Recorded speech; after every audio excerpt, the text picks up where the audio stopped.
माता, प्रभु की कृपा से सब नौका सहित जल में तो उतर गए, किंतु क्या नौका इतनी सुदृढ़ बनी थी जो प्रलय के भयंकर लहरों की थपेड़ों को सहन कर सके, सब सुरक्षित रह सके। जैसे जैसे नौका आगे बढ़ रही थी, प्रलयकारी लहरें और अधिक भयावह हो रही थी। न जाने क्या होने वाला है, वर्षा भयानक रूप ले रही है। जल स्तर बढ़ता ही जा रहा है। हाँ, ऐसा प्रतीत हो रहा है कि मानो संपूर्ण पृथ्वी जलमग्न हो जाएगी। चराचर प्राणियों से भरी हुई विशाल नौका समुद्र की भयावह हिलोरों से डगमगा रही थी। सभी भयभीत थे, किंतु राजा सत्यव्रत को अपने प्रभु विष्णु देव जी के वचन पर पूर्ण विश्वास था कि वो सबको बचाने अवश्य आएंगे। राजन, इन भयावह लहरों को देखकर भयभीत हो रहे हैं, किंतु आपके मुख पर चिंता के कोई चिन्ह दिखाई नहीं देते। ऋषिवर, जिन्हें अपने प्रभु पर विश्वास होता है, उन्हें चिंता करने की क्या आवश्यकता है? उनकी चिंता तो स्वयं नारायण हरि करते हैं। आप सब लोग निश्चिंत रहें, धैर्य रखें, प्रभु हमें बचाने अवश्य आए। हरि ओम नारायण हरि। हरि ओम नारायण हरि। हरि ओम नारायण हरि। हरि ओम नारायण हरि।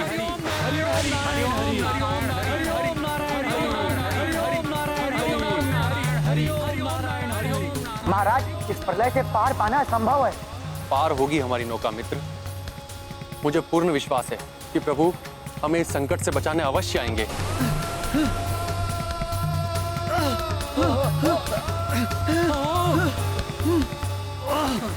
ऐसी भयावह लहरों से हमें कोई नहीं बचा सकता महाराज। आप सब व्यर्थ चिंतित न हो, निश्चिंत रहें, प्रभु हमारी रक्षा अवश्य करेंगे। सब मिलकर प्रार्थना कीजिए प्रभु से। हरि ओम नारायण हरि। हरि ओम नारायण हरि। हरि ओम नारायण हरि। हरि ओम नारायण हरि। हरि ओम नारायण हरि। हरि ओम नारायण हरि। हरि ओम नारायण हरि। हरि हरि। हरि ओम नारायण हरि। हरि ओम नारायण हरि। हरि ओम नारायण हरि।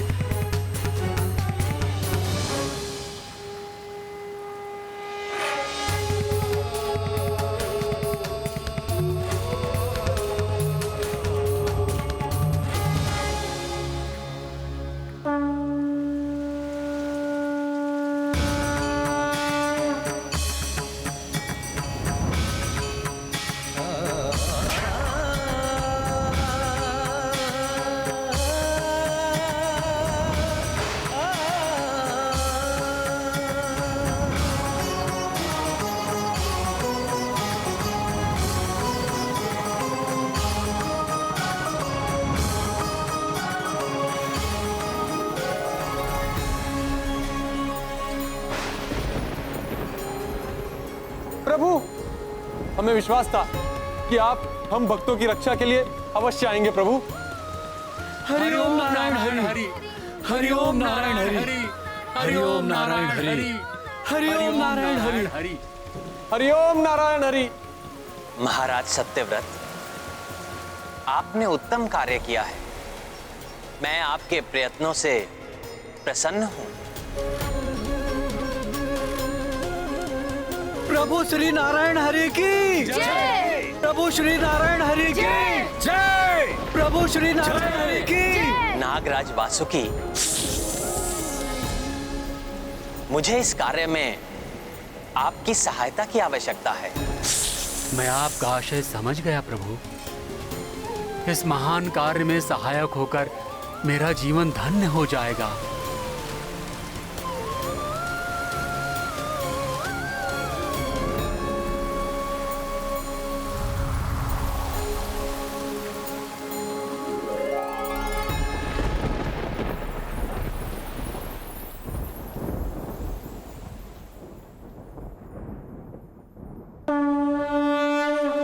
सृष्टि सृजन के काज हितारथ, सत्य व्रत करते पुरुषारथ। आए हरि करन को सहाया, नागराज संग करी उपाया। बांध के वासुकी जलयाना, खींचे मत्स्य रूपी भगवाना। लय चले जम्बू द्वीप ओरा, होत पराजित पर लय घोरा। अच्छा, अब मैं समझा। मत्स्य जल में भली भांति विचरण कर सकता है, इसीलिए प्रभु श्री विष्णु जी ने मत्स्य का रूप धारण किया। परंतु वो सबकी रक्षा कर उन्हें ले कहाँ जा रहे थे माता? समस्त श्रेष्ठ भक्त, ऋषि मुनि एवं पशु पक्षी अब प्रभु के संरक्षण में थे। प्रलय शांत होने तक प्रभु नौका की रक्षा करते हुए उसे संभाले रहे। और प्रलय रुकने के पश्चात जब जल स्तर रुका तो पर्वतराज हिमालय की चोटियां दृष्टिगोचर होने लगी, जो प्रलय के भयानक थपेड़ों में भी अपने स्थान पर अडिग खड़ा हुआ था। तब प्रभु नौका लेकर हिमालय पर्वत की ओर बढ़ चले।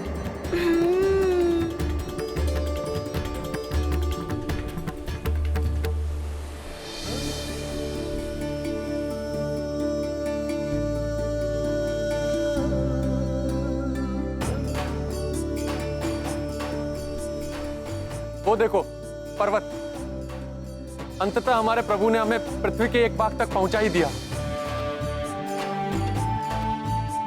ये तो जम्बू द्वीप प्रतीत हो रहा है। हाँ प्रभु, हमें पुण्य भूमि जम्बू द्वीप लेकर आए हैं।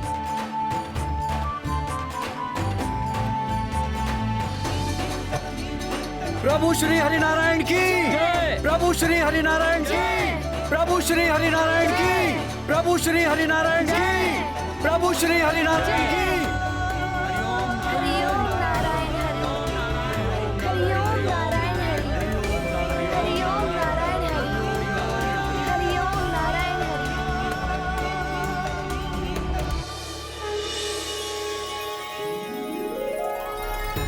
आपकी जय हो प्रभु। हमारी नैया पार करने के लिए आपको कोटि कोटि नमन। कोटि कोटि नमन प्रभु, कोटि कोटि नमन। कोटि कोटि नमन प्रभु, कोटि कोटि नमन प्रभु। आज आपने यह सिद्ध कर दिया प्रभु कि प्रभु अपने भक्तों का साथ संकट में कभी नहीं छोड़ते। प्रभु श्री हरिनारायण की जय, प्रभु श्री हरिनारायण की जय, प्रभु श्री हरिनारायण की जय, प्रभु श्री हरिनारायण की जय। माता, प्रभु विष्णु जी का सहायक बनना, ऐसे असीम सुख की कल्पना से हनुमान का रोम रोम आनंदित हो उठा। इतने महान कार्य करने का सौभाग्य पाकर महाराज सत्यव्रत को तो परम आनंद प्राप्त हुआ होगा।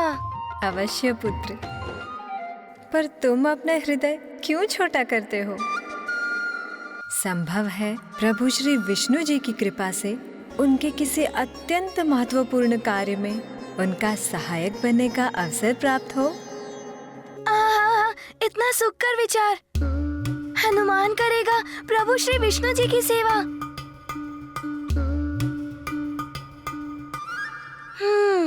परंतु माता, आप अवश्य स्नेहवश हनुमान को प्रसन्न करने के लिए मधुर वचन कह रही हैं। अबोध वानर बालक हनुमान अपना ही ध्यान नहीं रख पाता, प्रभु विष्णु जी की क्या सहायता करेगा? पुत्र हनुमान, तुम्हारा ये भोला रूप अत्यंत मनोहर है। सुनो पुत्र, प्रभु विष्णु जी की भक्ति तो अक्षम को भी सक्षम बना देती है। निर्मल हृदय से उनकी भक्ति करने वालों को वो अवश्य उद्धार करते हैं। हाँ माता, प्रभु विष्णु जी के मत्स्य अवतार के दिव्य प्रसंग से हनुमान को एक परम ज्ञान प्राप्त हुआ है। प्रभु विष्णु जी प्रलय काल में भी अवतार लेकर उनकी रक्षा के लिए आते हैं, जो धर्म का पालन करते हैं और श्रद्धा भाव से प्रभु की भक्ति करते हैं, भले ही इसके लिए उन्हें अपने ही नियम के विरुद्ध क्यों न जाना पड़े। सत्य है पुत्र, परंतु जो अधर्म पथ पर चलते हैं या धर्म का तिरस्कार करते हैं, उनको प्रभु विष्णु जी का संरक्षण नहीं मिलता, अपितु अपने दुष्कर्मों से प्रभु के कोप को जागृत कर ऐसे पापी जीव स्वयं अपने काल को आमंत्रित करते हैं। धर्म की अवहेलना तो स्वयं प्रभु नारायण की अवहेलना है माता। इतना दुस्साहस कौन कर सकता है, बताइए ना माता। दंभ का अंधकार जिनके विवेक की ज्योति हर लेता है, वही ऐसे कर्म करते हैं पुत्र। प्रलय काल में महाविनाश के भयंकर अंधकार से अनेकों अधर्मी असुरों का जन्म हुआ। उनमें से सबसे भयानक दुष्ट असुर ने उनका नेतृत्व संभाला। उनका नाम क्या था माता, शीघ्र बताइए। उसका नाम था हयग्रीव।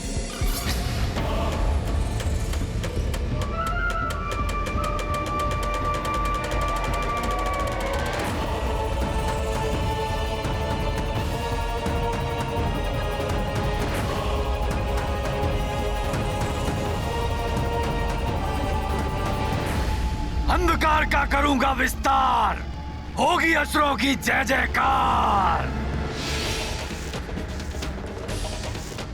प्रलय उपरांत हम असुरों के अधीन होगा ये समस्त संसार, और मैं बनूंगा असुर सम्राट। तीनों लोकों में गूंजेगा मेरा हयग्रीव का नाद। ज्ञात है ये मैं कैसे संभव करूंगा। मेरे मस्तिष्क के अंधकार में जनित हुआ है एक कुविचार। वेदों का हरण करूंगा मैं स्वयं ब्रह्मा से, जिससे वो सृष्टि की रचना में असमर्थ हो जाएंगे। फिर स्वयं अपने अनुसार निर्मित करूंगा नया संसार, जिसका होगा नया विधान। तीनों लोकों में होगा मात्र असुरों का निवास। असुर सम्राट हयग्रीव की जय। असुर सम्राट हयग्रीव की जय। असुर सम्राट हयग्रीव की जय। माता, क्या सत्य में हयग्रीव ऐसा करने वाला था? और क्या वेद इतने महत्वपूर्ण और महिमामयी हैं? उनकी शक्ति से कोई अपने अनुरूप जगत की रचना भी कर सकता है? हाँ पुत्र, वे तो स्वयं ईश्वर की दिव्य वाणी का रूप है। उनमें संसार का समस्त आध्यात्मिक एवं सांसारिक ज्ञान संचित है। हयग्रीव को ज्ञात था वेदों की अनुपस्थिति में स्वामी ब्रह्मदेव के लिए पुनः सृष्टि की रचना करना असंभव था। परंतु माता, ब्रह्मा जी के हाथों से वेदों का हरण करना कैसे संभव हो सकता है? अपने इस कुटिल प्रयोजन को पूर्ण करने इतनी शांति से हयग्रीव ब्रह्मलोक पहुंचा कि किसी को उसके आगमन का आभास भी नहीं हुआ। उस समय सृष्टि के रचयिता मेरे स्वामी ब्रह्मदेव योग निद्रा में लीन थे।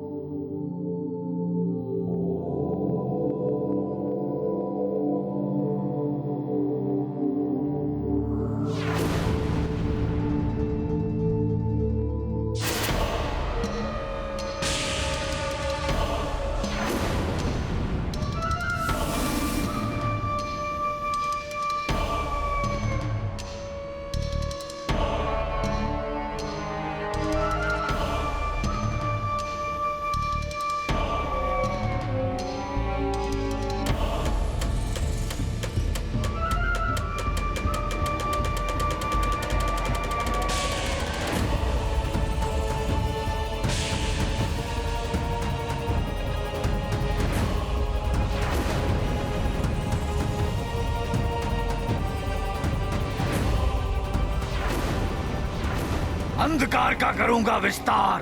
प्रण किया था मैंने, अपने हाथों से वेद हर कर ले जाऊंगा। देखिए ब्रह्मा जी, अपने प्रण में सफल हुआ मैं।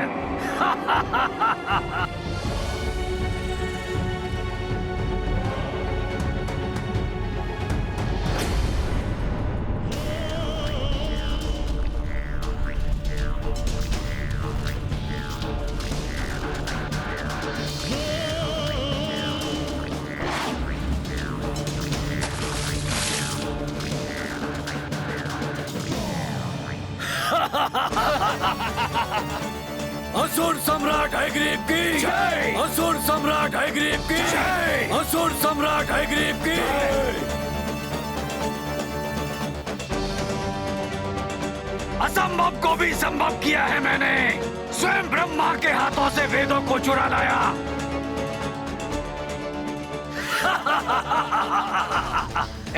अनूठी उपलब्धि का उत्सव अवश्य मनाएगा असुर समाज, परंतु अभी हमें सावधान रहकर प्रलय काल के अंत तक इन वेदों को सुरक्षित रखना होगा।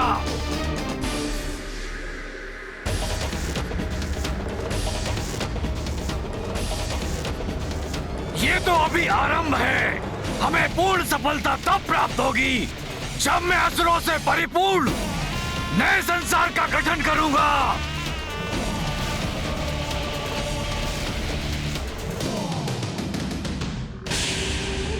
इन वेदों के साथ मैं इस शंख में छुप जाऊंगा। तुम सब समस्त दिशाओं से घेर कर इसकी सुरक्षा सुनिश्चित करो। ध्यान रहे कोई भी शंख के समीप ना पहुंच पाए।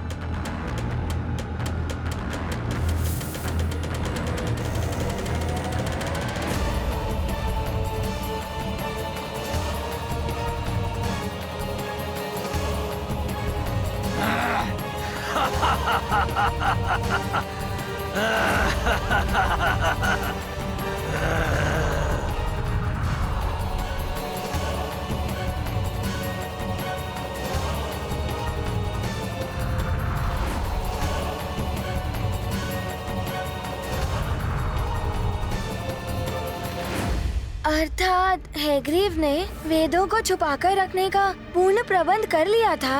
हाँ पुत्र, परंतु यह उसकी मूर्खता थी, क्योंकि सर्वव्यापी सर्वज्ञाता प्रभु विष्णु जी से ब्रह्मांड का कोई भी भेद नहीं छुपता। वेदों की रक्षा और अधर्म का विनाश कर वेदानुसार शांतिपूर्ण और धर्मोचित पद्धति से सृष्टि का नव आरंभ सुनिश्चित करना भी प्रभु विष्णु जी के मत्स्य अवतार की लीला का उद्देश्य था।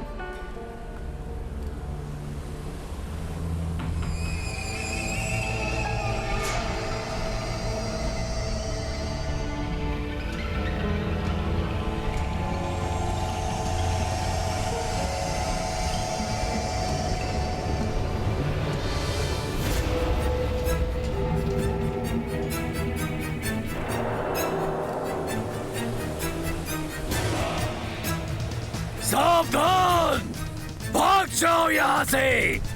जीवित रहना है तो लौट जाओ यहाँ से। भयभीत कर दिया है हमने उसे, लौटा दिया।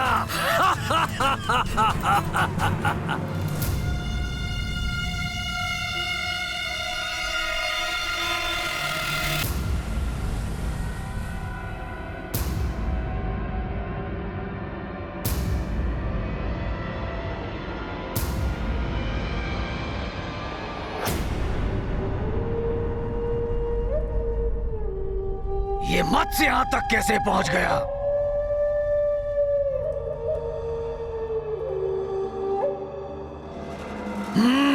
मत्स्य रूप में तुम अवश्य उन दुष्ट देवताओं का मायावी छल हो जो उन्होंने वेदों को प्राप्त करने के लिए रचा है, परंतु व्यर्थ है उनका ये प्रयास। हैग्रीव से वेदों को कोई नहीं छीन सकता। तुम्हारे जैसे सूक्ष्म आकार के मत्स्य तो कदापि नहीं। तुम्हें तो मैं अपना मुख खोले बिना ही निगल सकता हूँ।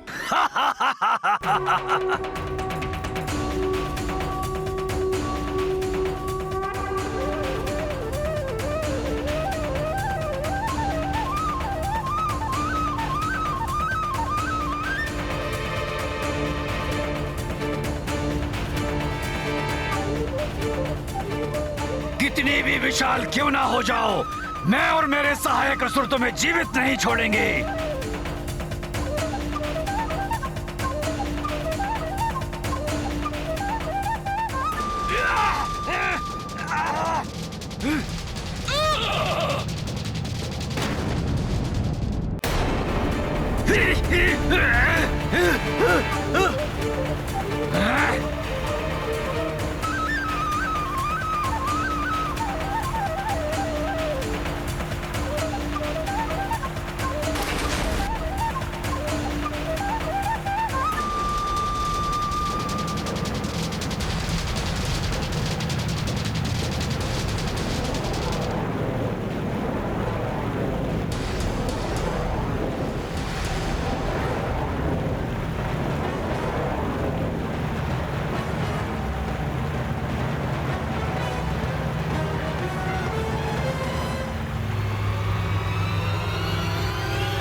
प्रतीत होता है तुम्हारी उद्दंडता का दंड देना ही होगा मुझे।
प्रणाम प्रभु नारायण।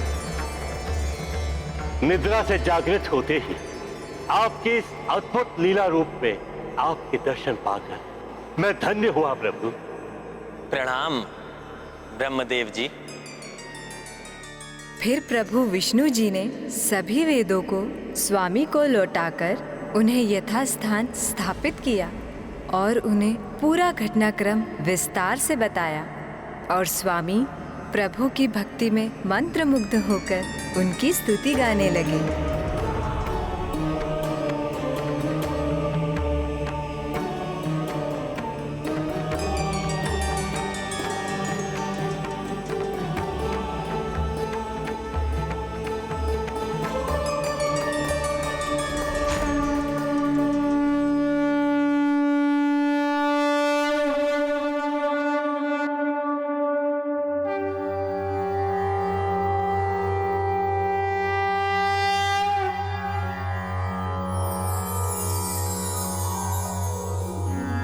सशंख चक्रम सकिरीट कुंडलम सपीत वस्त्रम सरसीरुहे क्षणम सहार वक्षस्थल शोभिकौस्तुभम नमामि विष्णुं शिरसा चतुर्भुजम।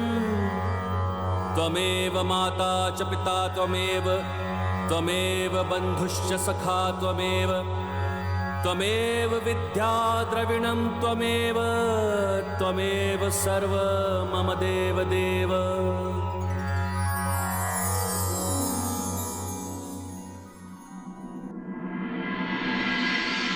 हनुमान, प्रभु विष्णु जी के मत्स्य अवतार की लीला के प्रसंग से तुमने क्या ग्रहण किया? माता, हनुमान को ज्ञात हुआ कि अधर्म और अनुचित उद्देश्य से प्रेरित बुद्धि में अहंकार का वास होता है, जिससे व्यक्ति की मति भ्रष्ट हो जाती है।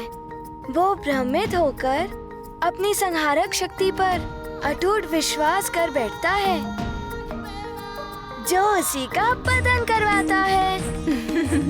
असुर हैग्रीव इतना आश्वस्त था कि वो तो समझ ही नहीं पाया कि जो त्रिलोकों के स्वामी हैं और सर्वत्र व्याप्त हैं, उन सर्वशक्तिमान प्रभु विष्णु जी को छलना, उनको पराजित करना तो असंभव है। उसका भ्रम ही उसके और उसके सहयोगियों के विनाश का कारण बना। अवश्य पुत्र, इसीलिए तुम अपने संपूर्ण जीवन में सदैव उत्तम विचार और विनीत व्यवहार को अपने व्यक्तित्व का आभूषण बना के रखना। हनुमान जीवन पर्यंत आपकी सीख के अनुसार ही आचरण करेगा माता। सुनो पुत्र, इस प्रसंग के उपरांत प्रभु ने कूर्म अवतार धारण किया। कूर्म अवतार अद्भुत है प्रभु की लीला। पहले मत्स्य और फिर कूर्म, यानी कि कच्छप रूप लिया उन्होंने। हाँ पुत्र, प्रभु विष्णु जी की प्रत्येक लीला का एकमात्र उद्देश्य होता है धर्म की रक्षा और उसका विस्तार। मत्स्य अवतार लेकर उन्होंने प्रलय काल में अपने अनन्य भक्तों एवं सृष्टि की रक्षा की थी। सुदृढ़ पीठ वाले कुर्म का रूप धारण करने में उनका प्रयोजन था देवताओं की रक्षा। देवताओं की रक्षा माता? परंतु किससे? दुष्ट असुरों से पुत्र। सृष्टि के निर्माण के पश्चात सतयुग में पुनः असुरों के आतंक में वृद्धि हो गई। युद्ध में निरंतर पराजित कर उन्होंने देवताओं को त्रस्त कर दिया था।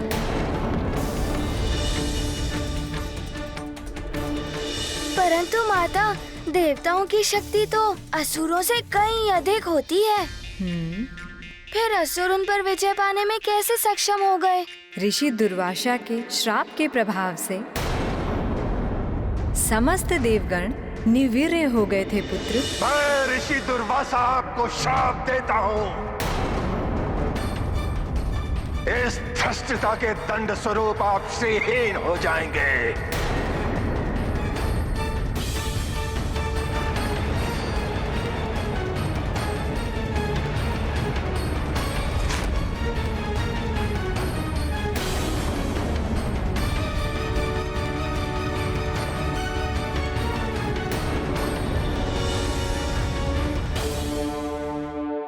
उस श्राप के प्रभाव से देवताओं के ऐश्वर्य का त्रास तो हुआ ही था, उनकी शक्ति भी क्षीण और निम्न हो गई थी।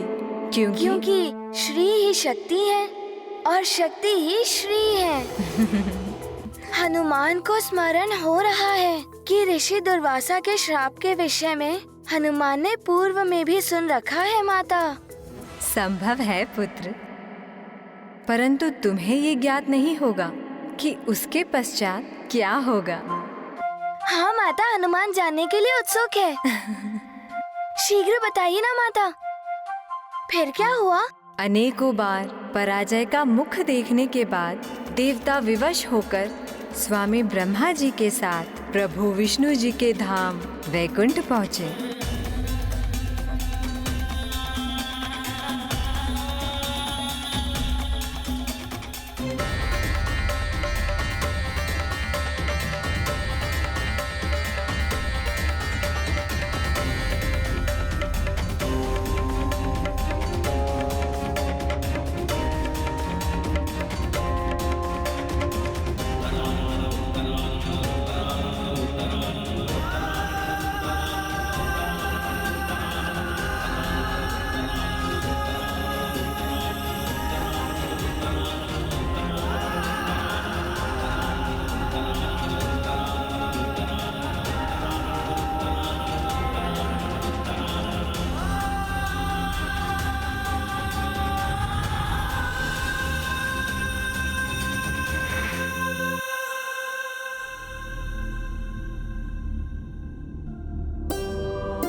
शयनं पद्मनाभं सुरेशं विश्वाधारं गगनसदृशं मेघवर्णशुभांगम्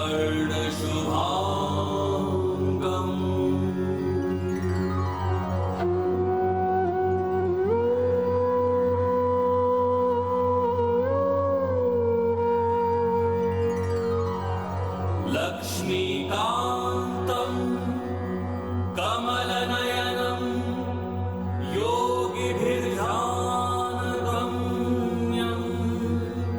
वन्दे विष्णुं भवभयहरं।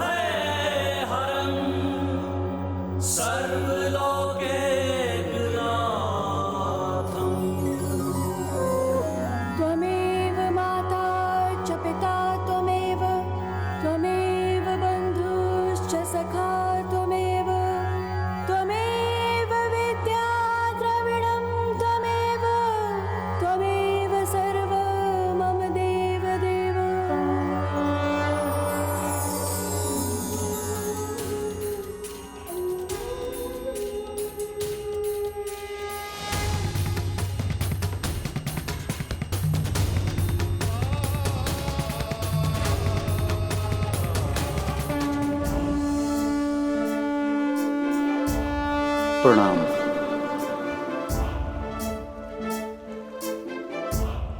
प्रणाम विष्णुदेव। कल्याण हम सबकी रक्षा कीजिए प्रभु।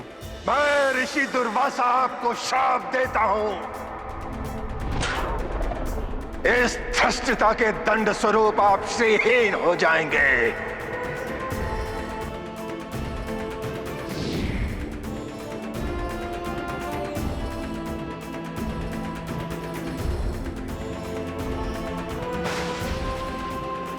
मुझे आपकी चिंता का कारण ज्ञात है, परंतु इसका निदान स्वयं श्री लक्ष्मी जी के देवलोक में पुनरागमन से ही संभव है।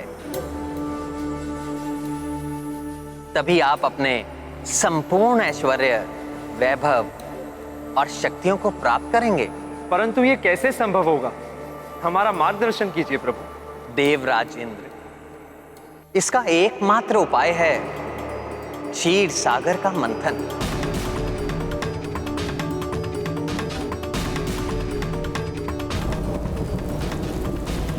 जिससे आप अनेक दिव्य एवं बहुमूल्य निधियों के साथ अमृत भी प्राप्त करेंगे। आप अमरत्व के भागी होंगे। हे प्रभु, आपके आदेश का पालन हम सभी देवताओं के लिए परम कर्तव्य है। देवलोक पर छाए संकटों के बादलों से उसे मुक्ति दिलाने के लिए हम हर संभव प्रयास करने के लिए तत्पर हैं। परंतु प्रभु, क्षीर सागर का मंथन कैसे होगा? क्षीर सागर का मंथन इतना सहज नहीं है देवराजन। उसके लिए आप देवताओं की उपस्थिति पर्याप्त नहीं, इसमें असुरों और दैत्यों का सहयोग भी चाहिए।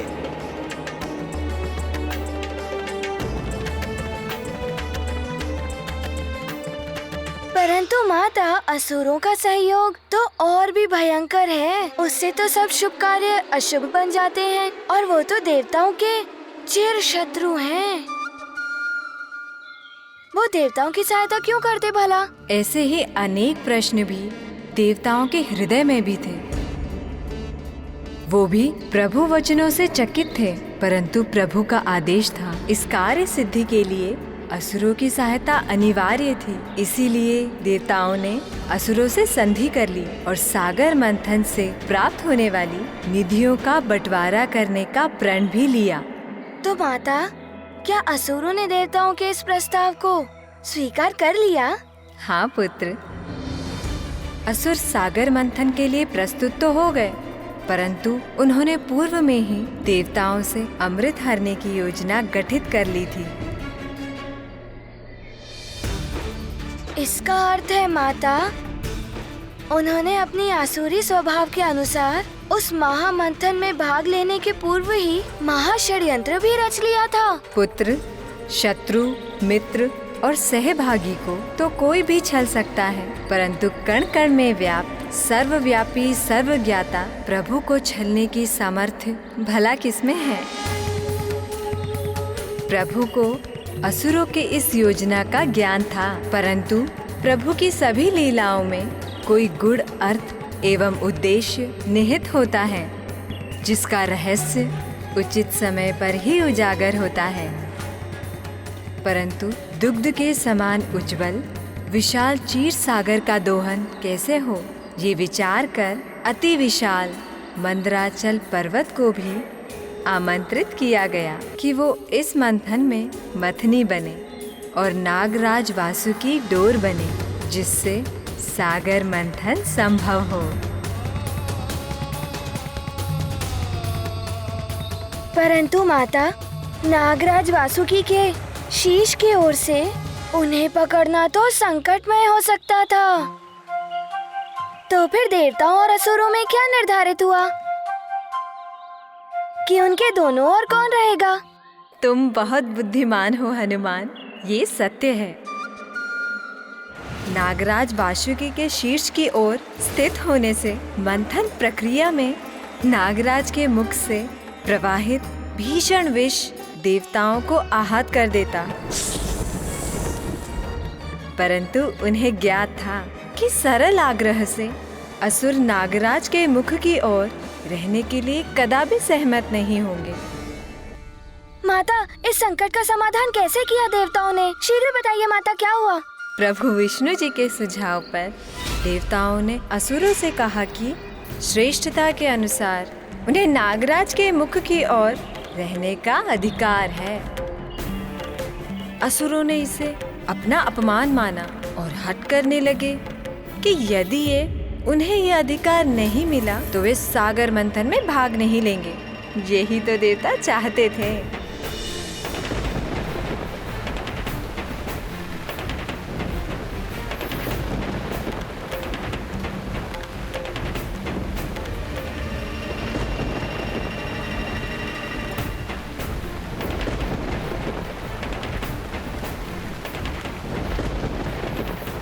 देखा, हमारी विजय हुई। नागराज वासुकी का मुख हमारी ओर ही आया।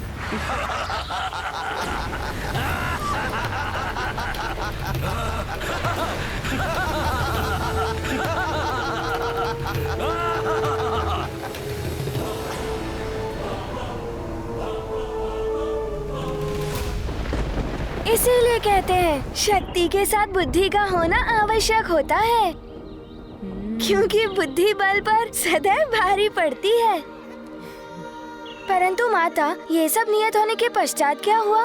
फिर वो दृश्य उत्पन्न हुआ जिसका शब्दों में वर्णन असंभव है। देवताओं और असुरों ने मिलकर क्षीर सागर का मंथन प्रारंभ किया। महानतम बलि की, महानतम बलि की, महानतम बलि की।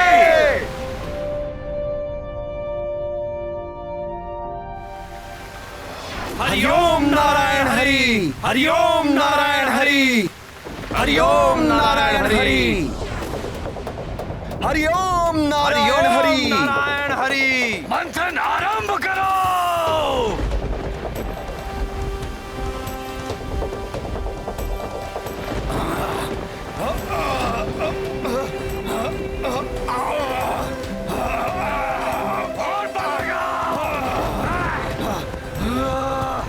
हरिओम नारायण हरि, हरिओम नारायण हरि, हरिओम नारायण, हरिओम नारायण हरि, नारायण हरि, हरिओम नारायण हरि, हरिओम नारायण हरि, हरिओम नारायण हरि।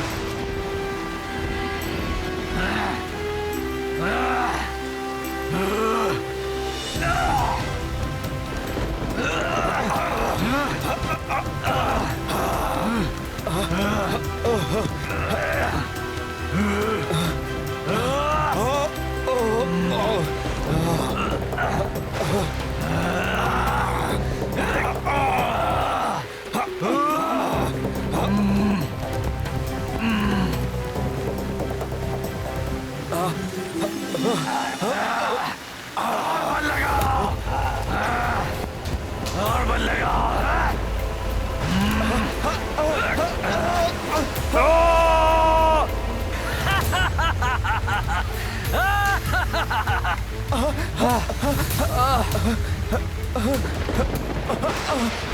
सागर मंथन के लिए ये किस पर्वत का चुनाव किया है इन देवताओं ने?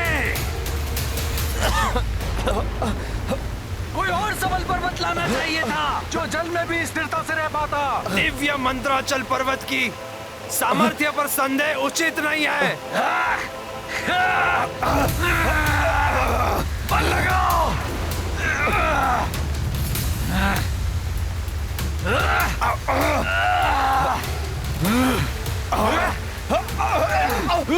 वो जल निमग्न हो रहे हैं क्योंकि हमने इस क्षीर सागर के अथाह जल में उन्हें स्थित करने के लिए कोई ठोस आधार नहीं दिया। हमारा श्रम और समय व्यर्थ करने से पूर्व ही सोच विचार करना चाहिए था देवताओं। पर दोष हमारा ही है।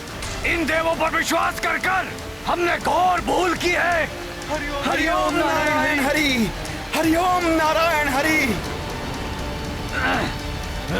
हरिओम नारायण हरि, हरिओम नारायण हरि, हरिओम नारायण हरि।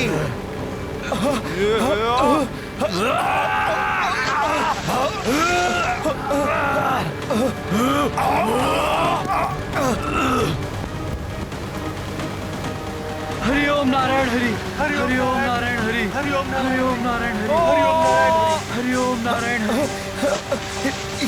ये मंदराचल पर्वत तो क्षीर सागर में समाता जा रहा है।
माता, ये तो घोर अनर्थ का संकेत था।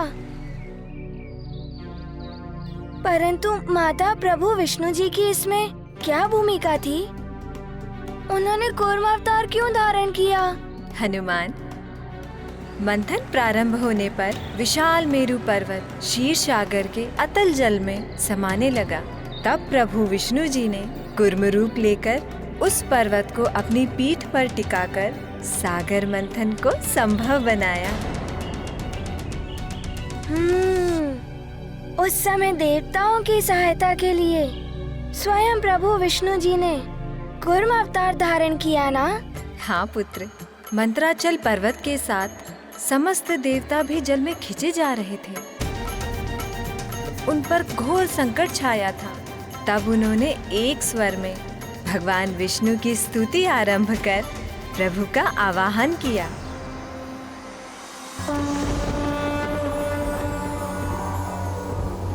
अजात जन्म सिद्धि संयमाय गुणाय निर्वाण सुखार्णवाय अणोरणिन्ने परिगण्य धाम्ने महानुभावाय नमो नमस्ते। अजात जन्म सिद्धि संयमाय गुणाय निर्वाण सुखार्णवाय अणोरणिन्ने परिगण्य धाम्ने महानुभावाय नमो नमस्ते। रूपं तवेतत् पुरुषस्य बीजं श्रेयो निर्विवेदिकान्तिकेन योगेन धातः सरस्ति लोकान् पश्यामि मुष्मिन् भविष्यभूतो। त्वयज्ञ आसीत् त्वयि मध्य आसीत् त्वयन्त आसीत् इदमात्मतन्त्रे त्वमादिरन्तो जगतोऽस्य मध्यं त्रयस्य निरस्त्रे परः परस्मात् त्वं माययात्माश्रयया स्वेदं निर्माय विश्वं तदनुप्रविष्ट पश्यन्ति युक्ता मनसा मनीषिणो गुणव्यवायेभ्य गुणं विपश्चित यथाग्निमेधस्य मृतं च गोषु भूभ्यन्नमं भूभ्यमने च वृत्तिं योगैर्मनुष्या अधिरन्ति हि त्वां गुणेषु मुद्रया कवयो वदन्ति तं त्वां वयं नाथ समुज्जिहानं सरोजना भाति चिरेप्सितार्थं दृष्टा गता निर्वृत्तिमद्ध सर्वे प्रजानवाता इव गाङ्गमं वा।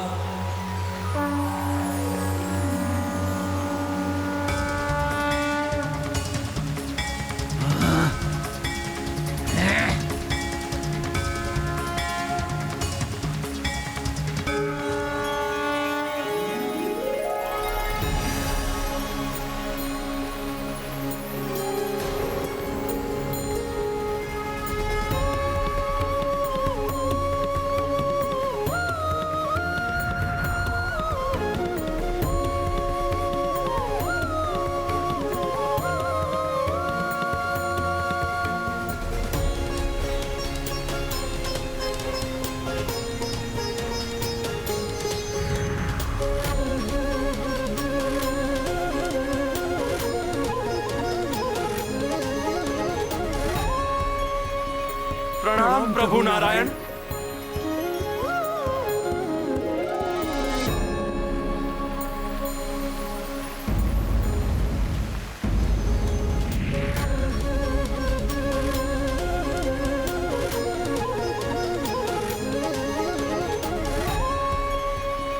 प्रणाम प्रभु नारायण।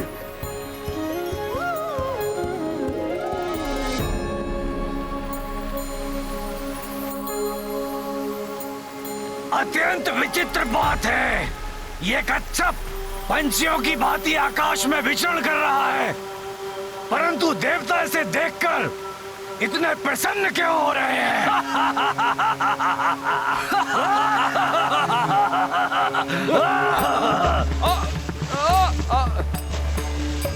देखो, इस पर्वत की भांति इन देवताओं की पुनः बल प्राप्ति की आशाएं भी डूब रही हैं।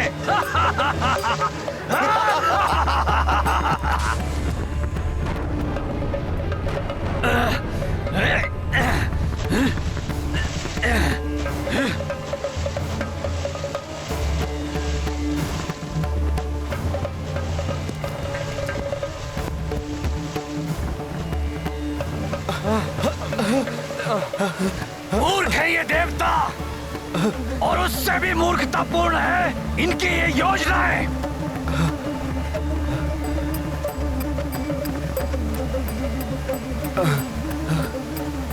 हे चराचर जगत के स्वामी, दिव्य कुर्म स्वरूप प्रभु नारायण, मंदराचल पर्वत को जलमग्न होने से रोकिए। हम समस्त देवता आपसे विनती करते हैं। मंदरा रसातल डूबत जाई, देव असुर सब जल में समाई। सूर तब हरि अरज लगाए, कूर्म रूप धरि विष्णु आए। भीम काय किए जब आकारा, पाए मंदरा चल आधारा। जब हूँ जगत पर संकट आवे, तब हूँ भगवंता ही बचावे।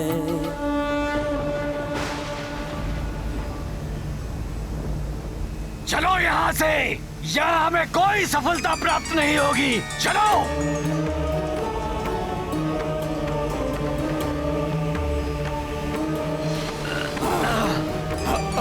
चलो।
ओम श्री हरि नारायण।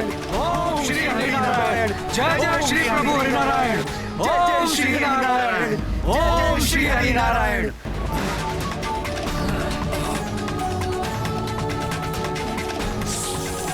ओम श्री हरि नारायण। ओम श्री हरि नारायण। जय जय श्री प्रभु हरि नारायण। जय जय श्री नारायण। ओम श्री हरि नारायण। ओम नमो भगवते महाकूर्माय नमः। कितना अद्भुत दृश्य हुआ होगा ना तब माँ। स्वयं प्रभु विष्णु जी ने कूर्म अवतार धारण किया और मंदराचल पर्वत को अपनी पीठ पर टिकाकर उन्हें डूबने से बचा लिया। फिर क्या सागर मंथन सफलतापूर्वक पूर्ण हो पाया? प्रभु विष्णु जी जब स्वयं सहायक हो तो कार्य सिद्ध होने से कौन रोक सकता है पुत्र। मंदराचल पर्वत प्रभु का अवलंब पाकर स्थिर हो गया और मथनी के रूप में सागर मंथन का सर्वोत्तम साधन बने। अच्छा माता, तब तो सागर मंथन प्रारंभ होने के कुछ ही समय उपरांत अमृत भी प्राप्त हो गया होगा ना? पुत्र हनुमान, ये मंथन हमारे जीवन के विभिन्न पड़ाव में हमारे अंतर्मन में होने वाले मंथन के समान था। अंतर्मन अर्थात हमारा मन। हमारे मन में भी मंथन होता है माता।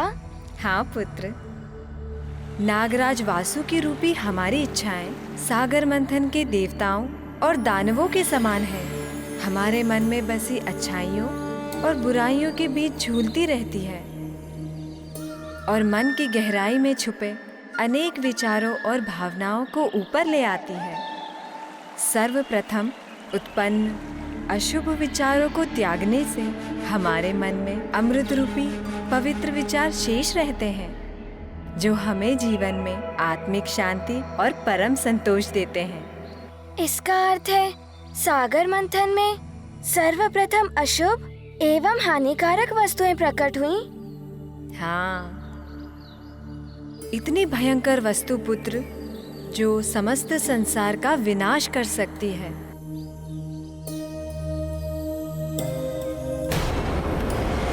हरि ओम नारायण हरि, हरि ओम नारायण हरि।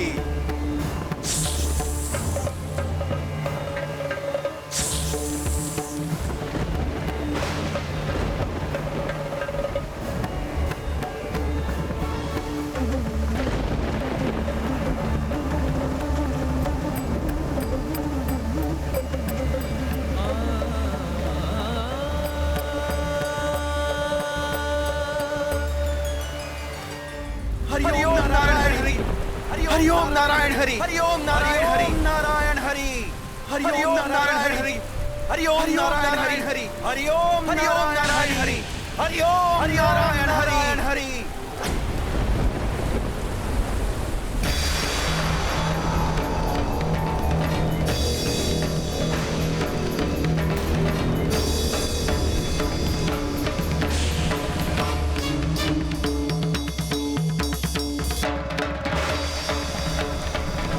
ये क्या है जो संकटमयी काले मेघों का रूप लेकर हमें लील कर रही है? संपूर्ण वातावरण विषाक्त हो गया है इससे।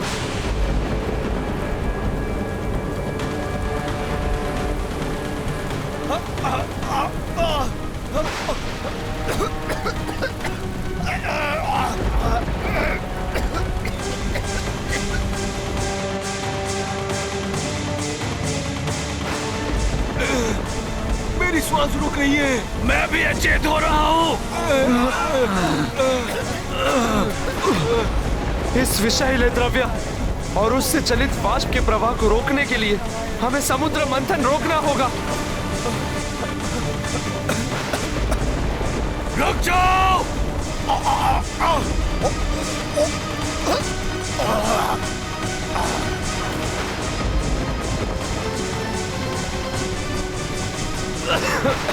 क्या है ये भयंकर द्रव्य जो नागराज वासुकी के इससे भी अधिक विषैला है? हलाहल, हलाहल है ये। अत्यंत विनाशकारी, संसार का सबसे घातक विष है ये। जिस तीव्र गति से इस प्राण घातक विष का संचार हो रहा है, उससे तो प्रतीत होता है शीघ्र ही ये संपूर्ण पृथ्वी को लील कर सृष्टि के सभी जीवों का प्राणांत कर देगा।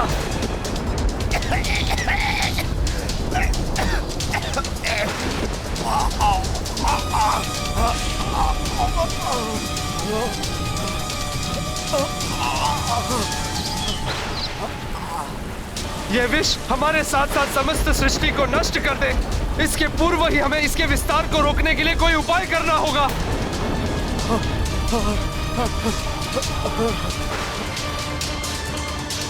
इतना विषैला और प्राणघाती विष था हलाहल।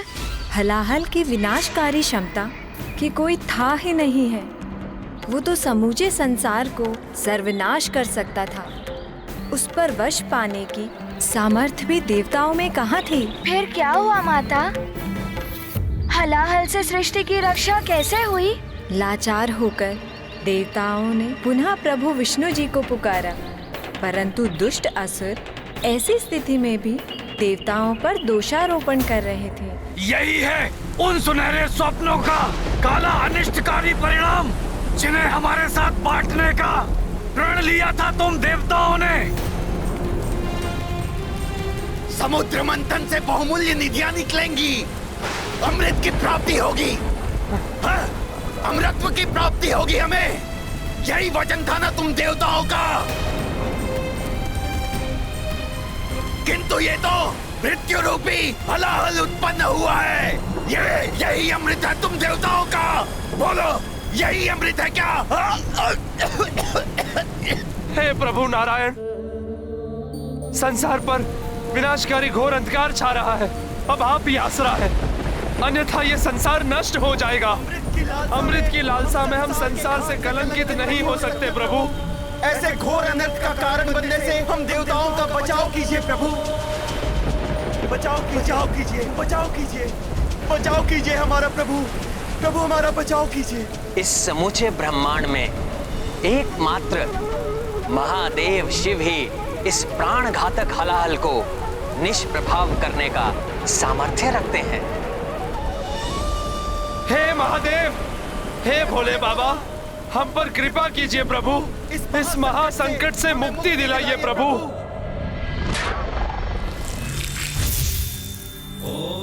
हमारे प्राणों की रक्षा महादेव, कीजिए, महादेव, महादेव, महादेव, हमारे प्राणों की रक्षा कीजिए, रक्षा कीजिए महादेव, महादेव रक्षा कीजिए। हम पर कृपा कीजिए प्रभु।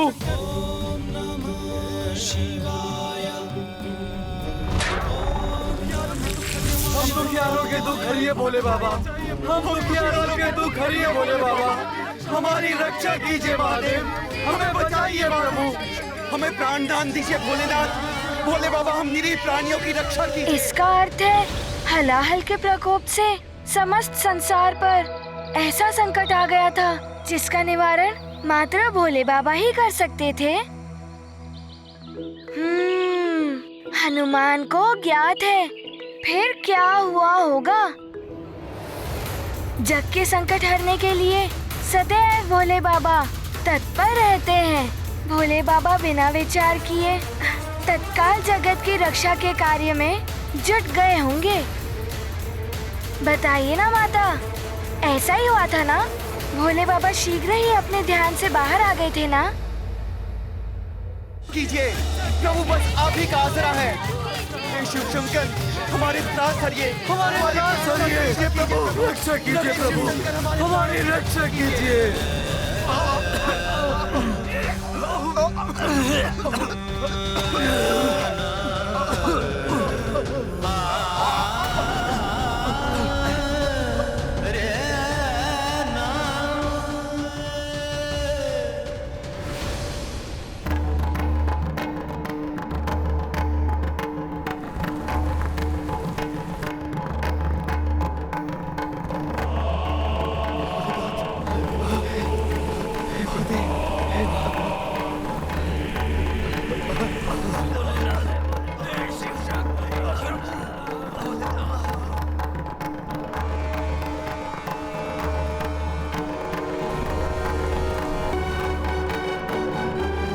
स्वामी,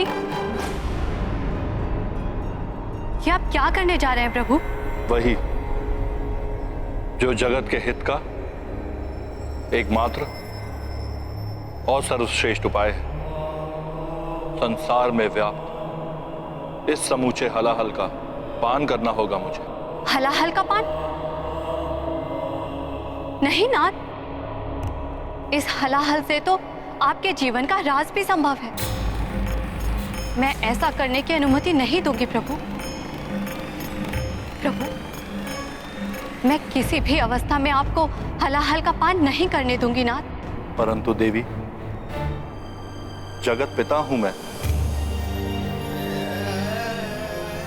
इस हलाहल रूपी विनाशकारी संकट से द्रवित संसार की रक्षा करना मेरा परम कर्तव्य है। तो मैं करूंगी उस हलाहल का पान।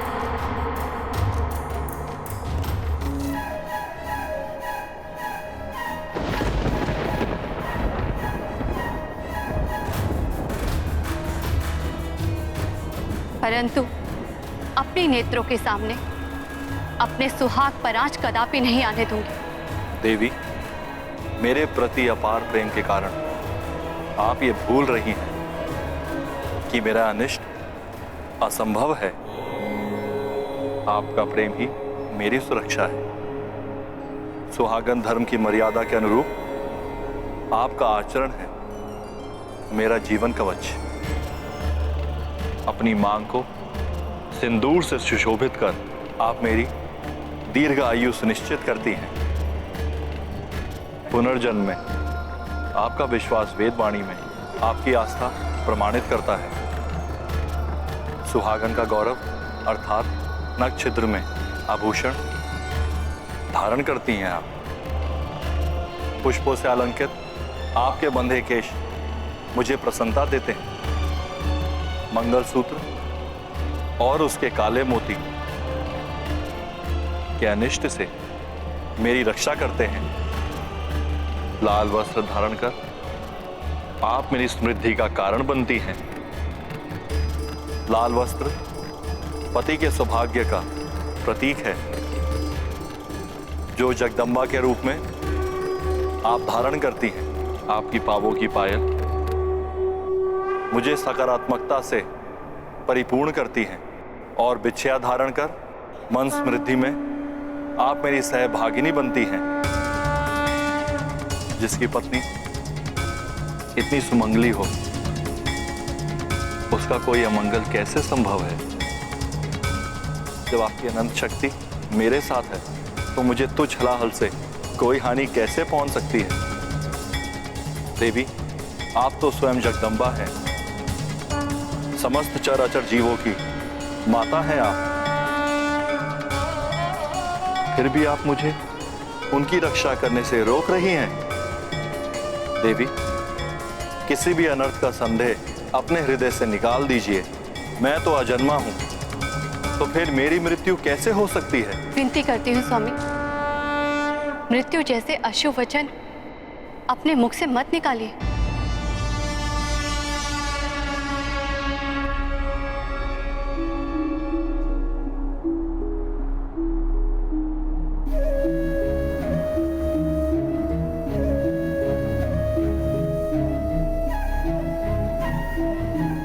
तो देवी, आप भी व्यर्थ की चिंता त्याग दीजिए। भयंकर अनर्थ हो उसके पूर्व ही हमें अपनी संतानों और संसार के सभी जीवों की रक्षा करनी चाहिए।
विपदा मंथन काले आयो, सर्व जगत संताप सतायो।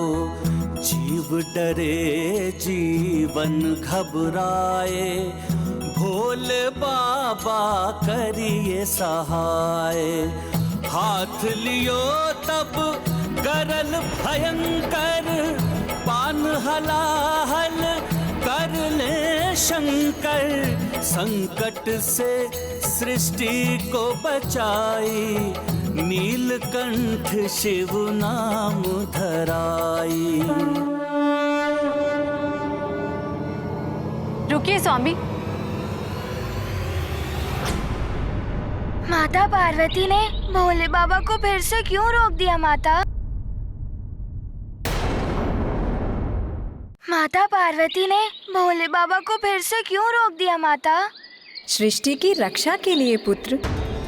जो ब्रह्मांड हमें दिखाई देता है वो महादेव के उदर में ही स्थित है। इसीलिए हम कहते हैं कि सृष्टि के कण कण में शिव है। यदि हलाहल भगवान शिव के कंठ से नीचे उतरकर उनके उदर तक पहुंच जाता तो जगत का संहार हो जाता पुत्र। इसका अर्थ है हलाहल अभी तक भोले बाबा के कंठ में है? हाँ पुत्र, जगत कल्याण के लिए अनंत काल तक अपने कंठ में हलाहल को समाहित रखने की इस अद्भुत लीला के कारण ही महादेव को नीलकंठ भी कहा जाता है।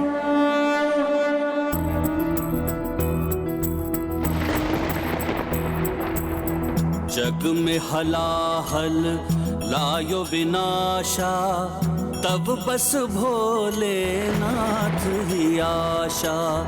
जय जय जय शिव शंभो देवा, विष पियो नीलकंठ कहेवा। करवे नमन राक्षस और देवा, बोले हरि भी जय महादेवा। तुम करुणा निधि दया के सागर, जय हो तुम्हारी जय जय महेश्वर।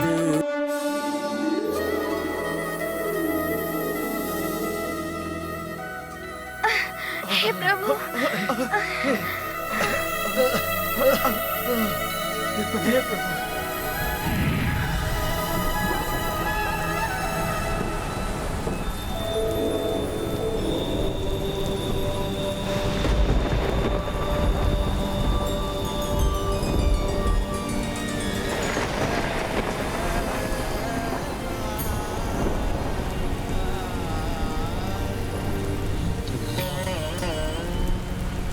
आपकी महिमा अपरंपार है महादेव। अत्यंत विषैले हलाहल को अपने कंठ में समाकर आपने समूची सृष्टि का उद्धार किया है। हे नीलकंठ महादेव, आपकी जय हो। हाँ महादेव, आपकी जय हो। जय हो महादेव, जय हो।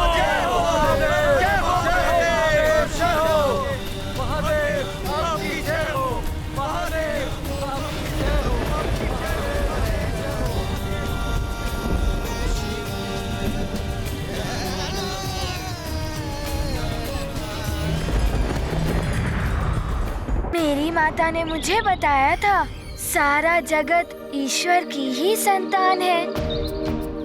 ईश्वर सदैव अपने पुत्र का कष्ट हरने के लिए दुख सहन करते हैं। जैसे जगत पालक विष्णु जी ने अपने पृष्ठ पर पर्वत रखकर उसके मथने का कष्ट सहन किया था, जगत के पिता भोले बाबा ने हलाहल जैसे विष को अपने कंठ में धारण करके भयानक विषाग्नि की पीड़ा सहन की थी, मात्र जगत के कल्याण के लिए। हाँ पुत्र, देव दानव मानव समस्त चराचर प्राणी ईश्वर की ही संतान है। अपनी संतान का पालन करना और उनकी रक्षा करने का कार्य ईश्वर को ही करना होता है। हनुमान, तुम ये बताओ, भगवान शिव के नीलकंठ की लीला से तुम्हें क्या शिक्षा मिली? यदि कोई वस्तु जो जगत के लिए हानिकारक हो, जैसे वो हलाहल विष, उसे किसी एक स्थान पर सीमित करके रख देना चाहिए माता। हाँ हनुमान, इसीलिए भगवान भोलेनाथ ने महाविनाशक हलाहल विष को अपने कंठ में धारण किया। माता, भोलेनाथ ने हलाहल की समस्या का तो हल कर दिया, किंतु उसके पश्चात अवश्य ही अमृत निकला होगा समुद्र मंथन से। नहीं हनुमान, अमृत निकलने से पूर्व कई बहुमूल्य वस्तुएं निकली समुद्र के गर्भ से। सबसे पहले कुछ बहुमूल्य रत्न एवं मणियां आदि निकली, जिसे देवताओं और असुरों ने आपस में ही बांट लिया, और तब समुद्र के गर्भ से उत्सर्जन हुआ सबकी इच्छा अनुसार वस्तुएं प्रदान करने वाली दिव्य कामधेनु गौ माता का।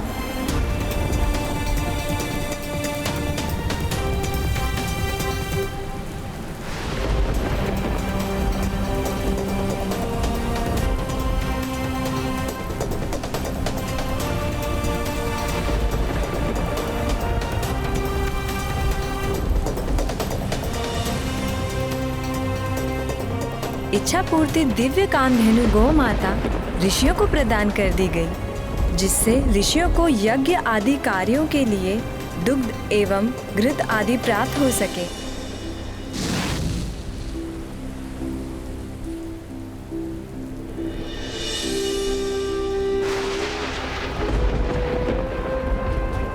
हरिओम नारायण हरि।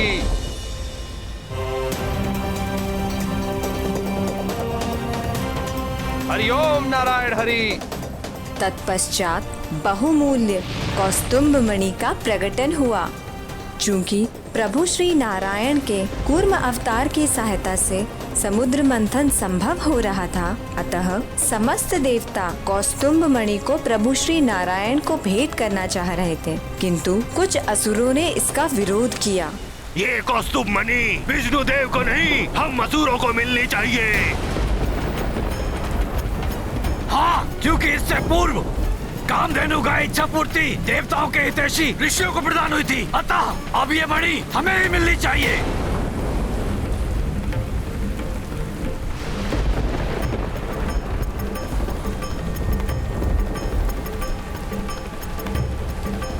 नहीं असुरों, यदि प्रभु श्री नारायण इस समुद्र मंथन में हमारी सहायता नहीं करते तो ये मणि तो क्या, तो हमें कुछ भी प्राप्त नहीं होता। अतः ये मणि नारायण को भेंट करना ही सर्वथा उचित होगा।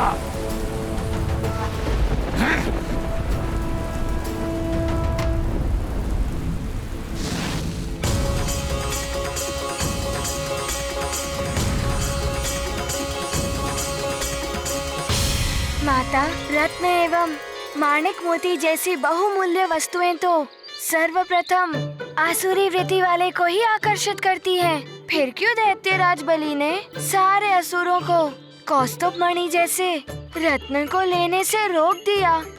अवश्य ही उनके मन में कोई गुप्त योजना होगी। तुम्हारा अनुमान सत्य है हनुमान। बलि के मन में योजनाएं थी, जिसे उसने अपने साथी असुरों के समक्ष तब उद्घटित किया जब वारुणी सुरा का कलश लेके प्रकट हुई।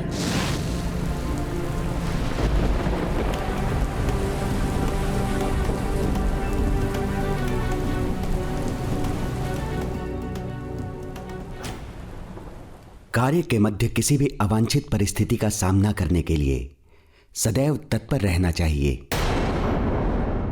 राम भक्त महाबली हनुमान को जानना हो तो चैनल को सब्सक्राइब करें और बेल आइकॉन दबाना न भूलें।